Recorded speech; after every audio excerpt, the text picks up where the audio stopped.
Dr. Riek, instead of directing his forces to withdraw, he directed them to attack Naser garrison, and as a result, Naser garrison was captured in the morning of the 4th of March. After the capture, Riek Machar also promised the UNMISS, he directed the late General Hon.Michael Makuei, he directed him to surrender to the IO forces.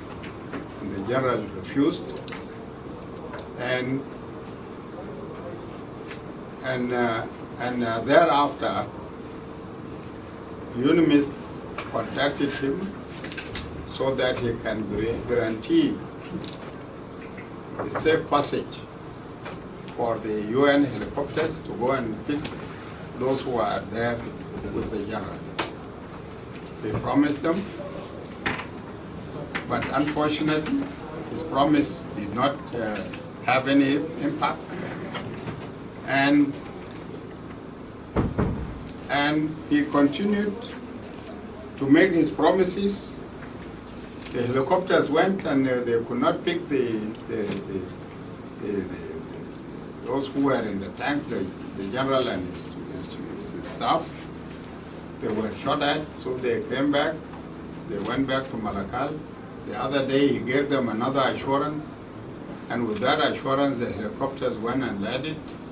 And when the general was about to board the plane, they were all shot down, including the UN personnel who was in the helicopter.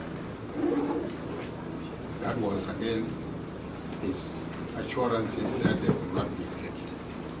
So the general and his colleagues were all killed, and these were directives from the chief, the commander-in-chief, the chairman and commander-in-chief of the SPLM-IO. Now these events continue to develop, and as a result,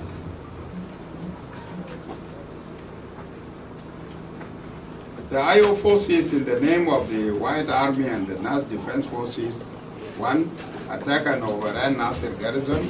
Number 2, the SPLM-IO continue to mobilize and preach hate speech, hatred, and tribalism in the name of protecting the North land. The North land, which means the land of the Nuer, or the Nuer land.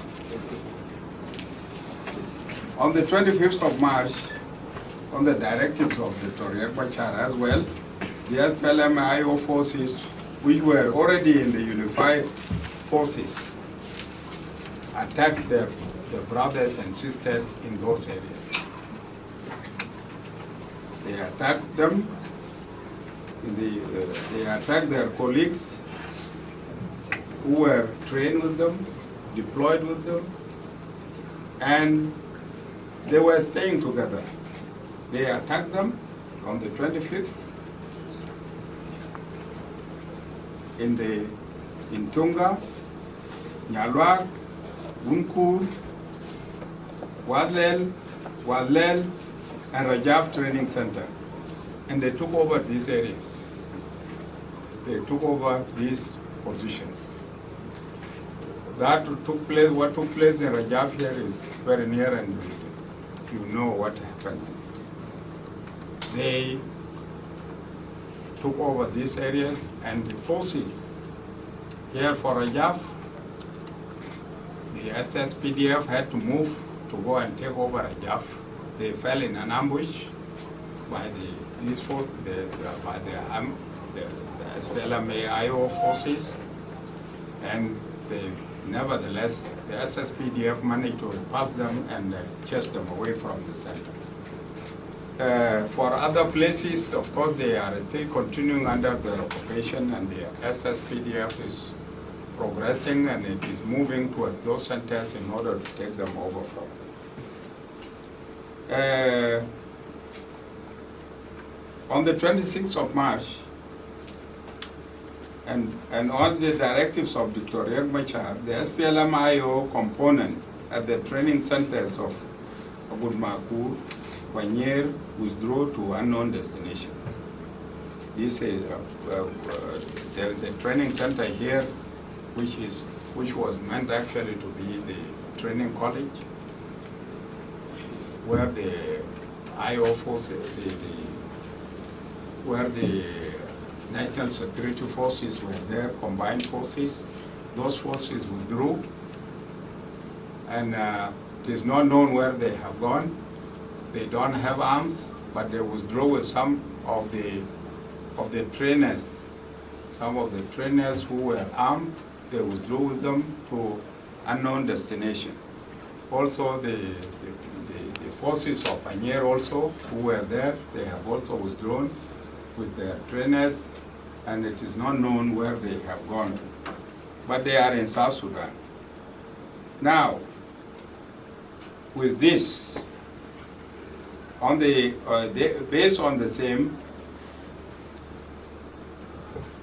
and the continuation of the contacts with the politicians and the generals of the SPLM-IO,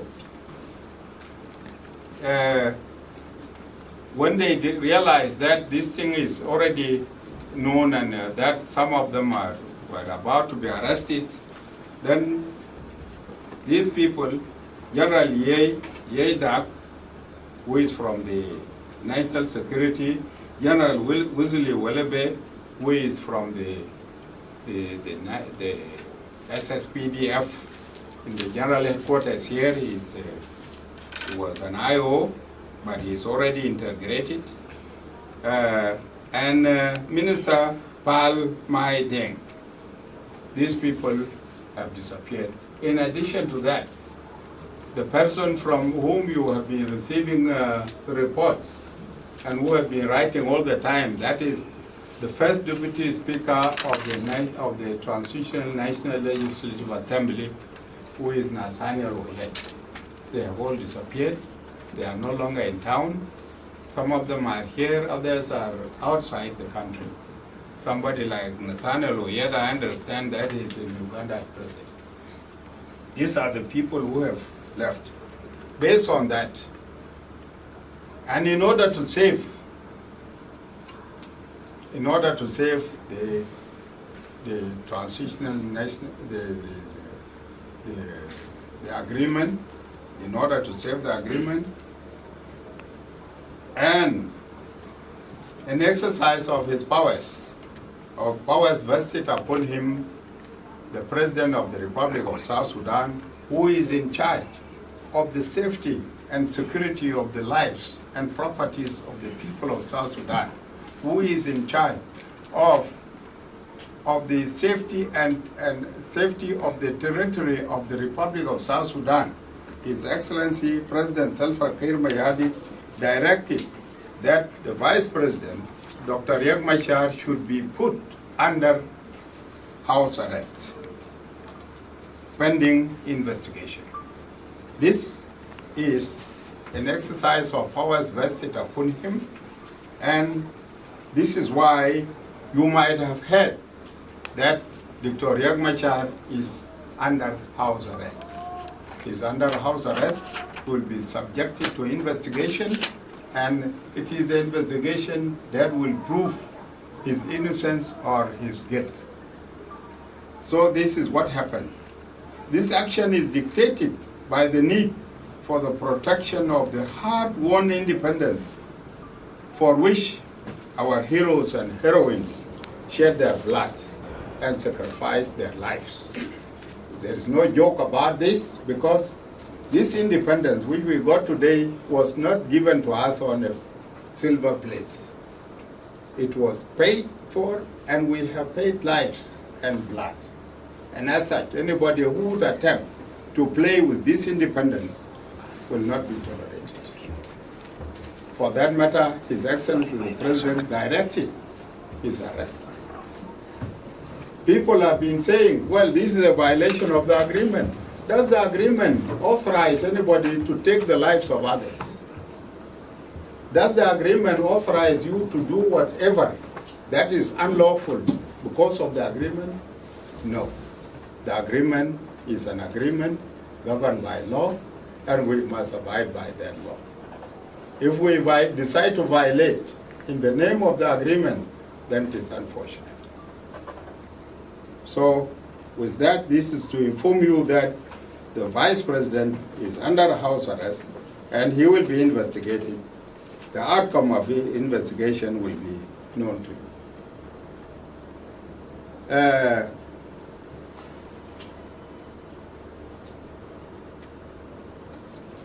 Why did the President do that? The President did this in order to save the agreement. All these efforts which were being exerted and all these games which were being played around are games which are meant to derail the agreement. There are events, all that took place is to ensure, for them to ensure that the agreement does not go ahead, that the agreement collapses, so that we don't go for elections.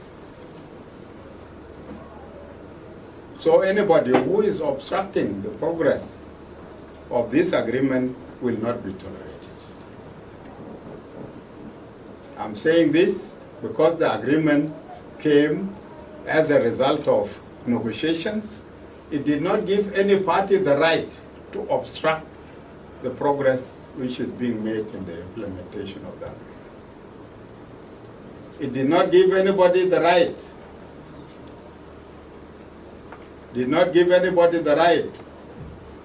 to commit offenses in the name of the agreement so that he is tolerated because we are fearing that the agreement may collapse.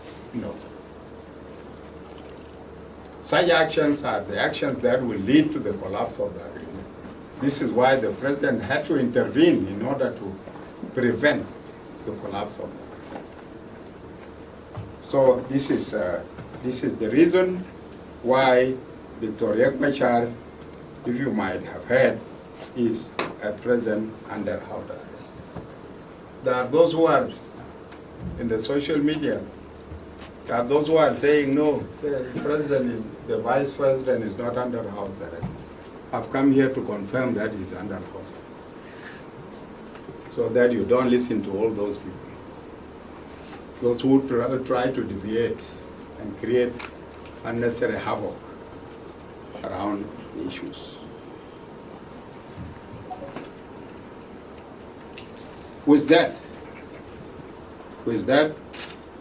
as a government, we call upon the brothers and sisters who have been misled or misinformed and moved in a way or the other against the government to come back and report to their respective units or institutions.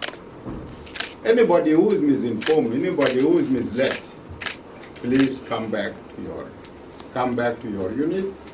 If you are from the regular forces, you are from the SSPDF, you are from the regular forces, or you are from IO and you are not yet integrated, please come back to the cantonment site. If you are integrated and a member of the unified forces, come back and report to your unified force. We will not question you, but we ask you to come back. We also call upon the national and the regional international organizations to give a helping hand in terms of food and shelter to the communities that are affected by this disaster which has befallen us. The government also calls upon the national and regional and international organizations to support and report credible information in relation to the current crisis and developments. I repeat, credible information. Credible information. Credible information is very important because you need to know exactly what you are reporting. It's not a question of picking it from any direction and then you say, yes, it is. This is what is being said. These days there are so many sources of information, some of which are not reliable sources. Like what I've just said, that people are saying there is another media house which is now in the air. It is saying Riek Machar is not under house arrest. The government is saying Riek Machar is not arrested. This is one of their sources.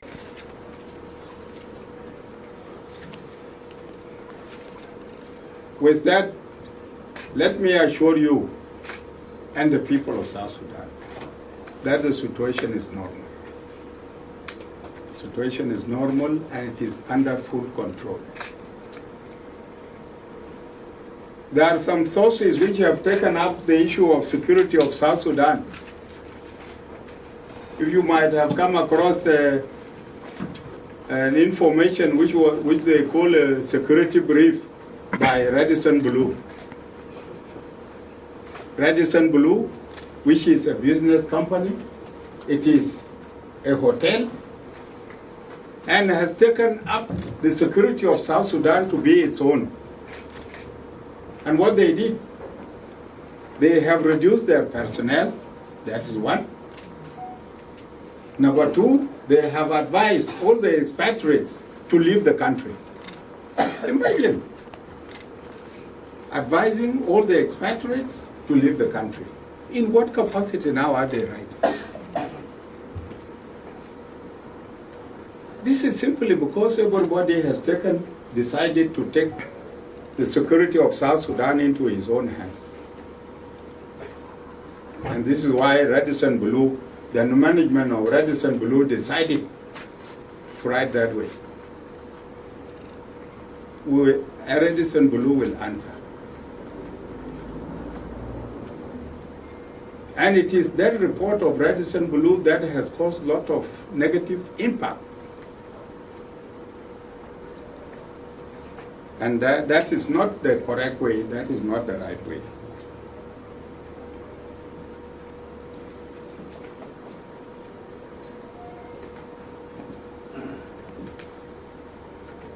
With this, I urge the citizens to disregard any social media propaganda and cautions them to refrain from spreading false information and making inflammatory remarks to fuel this situation. If those of Radisson Blue can come up with such a thing, what are they doing? They are fueling up the situation.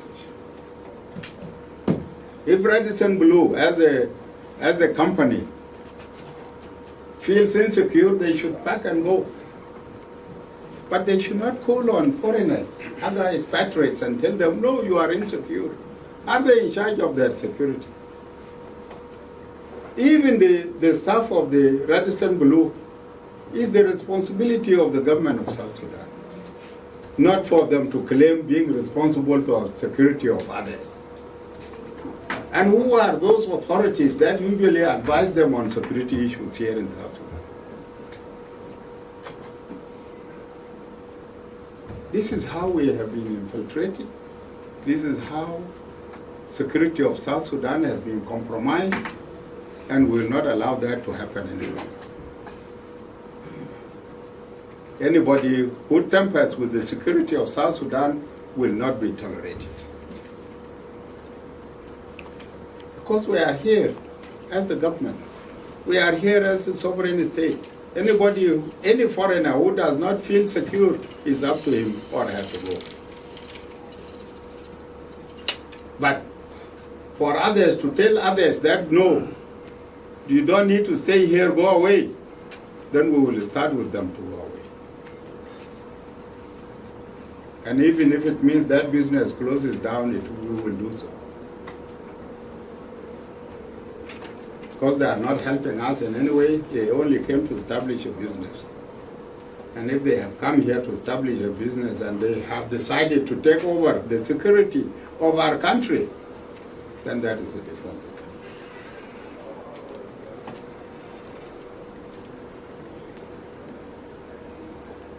So I'm requesting all the media houses to refrain from collecting information from unreliable sources. collect information from the right sources whom we can quote. Because this is the most important thing. Any information that you get, you must quote it so that when you are asked, you will be in a position to say, yes, I got it from X or Y. But when you pick it anyhow and then you begin to disseminate it, at the end of the day, you may find yourself forwarding or giving out the necessary an information which is not in place. An example. Yesterday, Mamba Rebecca, the vice president,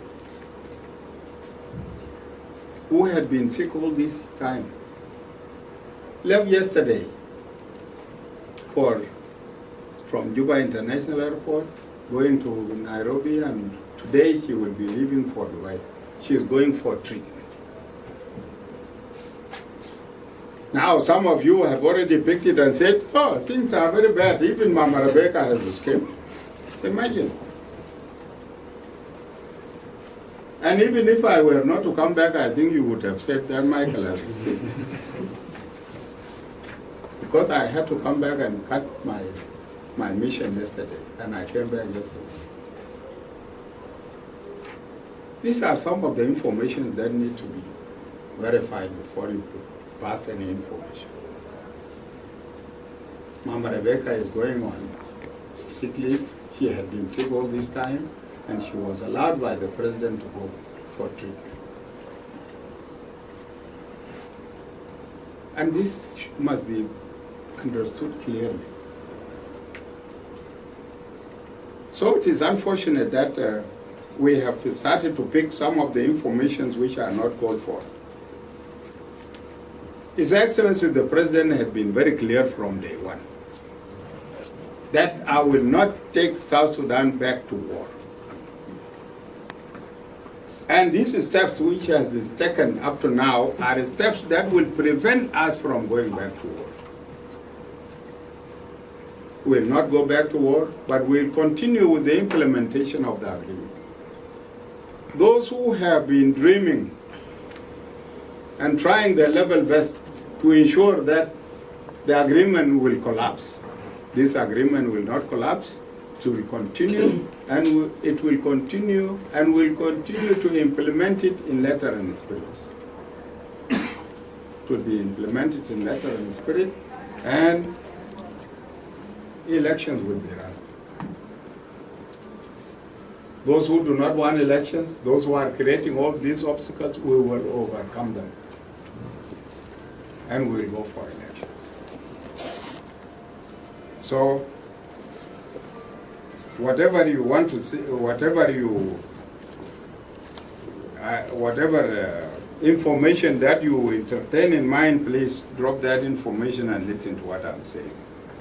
If you have your own other sources, that will be up to you. But this is the official source of it.